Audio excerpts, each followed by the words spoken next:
So then the first thing we're going to do is create a new project. So view create, and we're going to call this dojo-blog, since we're going to make a blog eventually. And we're going to manually select features. We're going to use the router eventually, and we'll take off the linter and formatter, press enter, and then view 3. Yes, we want to use history mode, and we want to choose a dedicated config file. No, we don't want to save this preset, and this is going to create the project.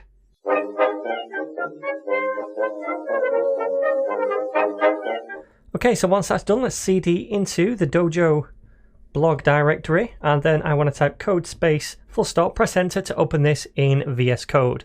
Cool.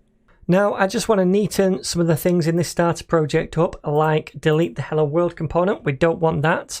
And inside the views, we don't want an about page.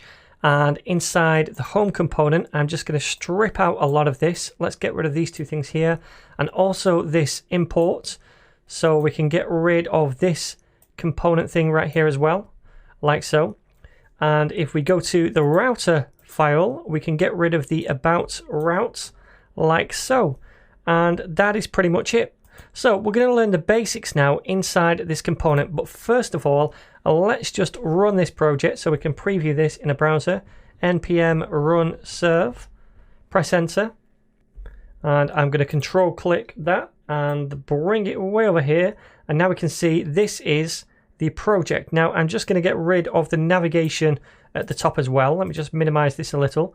So let's go to the app component and get rid of this div with an ID of nav. We don't need that anymore, and also these nav CSS rules down here. Press save, and now it looks very blank. So let's go to the home route again and just say something like home so we know this is working. Press save, and there we go.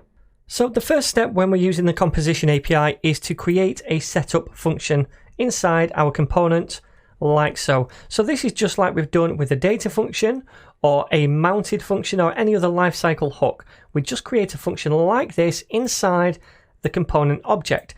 Now this function will run before any other lifecycle hook, so before mounted or before created, and I'm going to demonstrate that.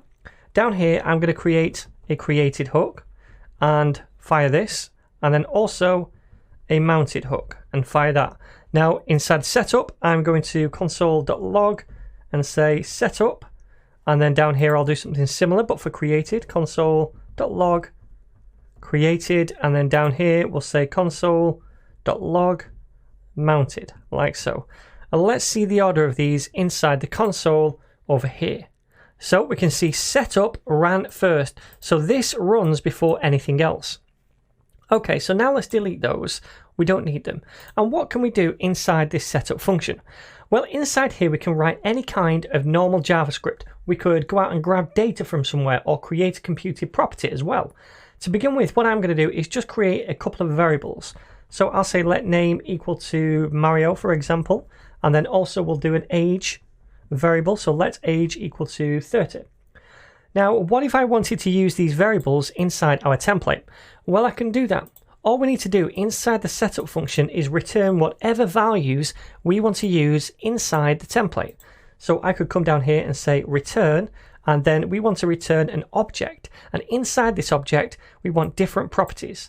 So we want the name, and we'd set that equal to the name variable right here. And we want the age, and we'd set that equal to the age variable. So this right here is what it will be called inside the template, and this is the value inside setup, right? So now I could output those up here.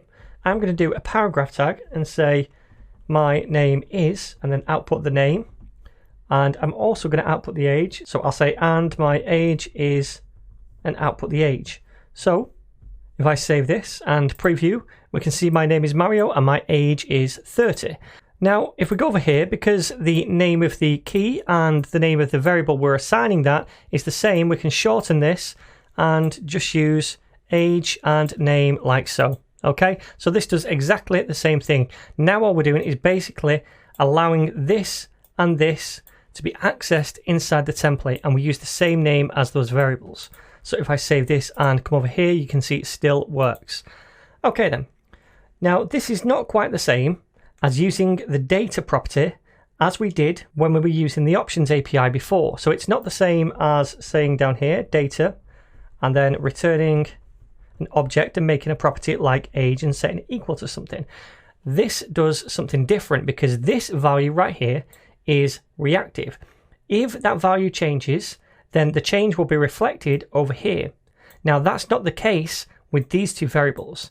If the value changes of one of these two variables, then it won't be reflected over here. And that's because these are not reactive values, and this is a reactive value. But we will see how to make these reactive later on, so don't worry too much about that for now. Just know that we can return values inside the setup function if we want to make them accessible in the template. Now we can also create functions inside this setup hook, so I could say const, and we'll call this handle click and set it equal to an arrow function. And inside that function, I'm just going to console.log you clicked me. So say I want to fire this function when I click on maybe a button in the template. First of all, create the button, and we'll say click me inside the button. And then I'm going to attach a click event, much like we normally would, by saying @click and setting it equal to handle click, like so. Now the only thing is we have to return this down here. In order for it to be accessible inside the template like this, we have to return it at the bottom. So it's the same for functions or values. So handle click, and now we can access this function inside the template like this. And so this will work now. So if I save and come over here, I'm going to say click me, and you can see it's logged this to the console. So this is the very basics of how to use the composition API. We make a setup function, or a setup hook, if you prefer to call it that way, that always runs first, before created, before mounted, etc. And inside this function, we can run any JavaScript, create values, and create functions. Then at the end down here, we just return whatever values or functions we want to make available to the component template. Now, next up, we're going to take a look at template refs.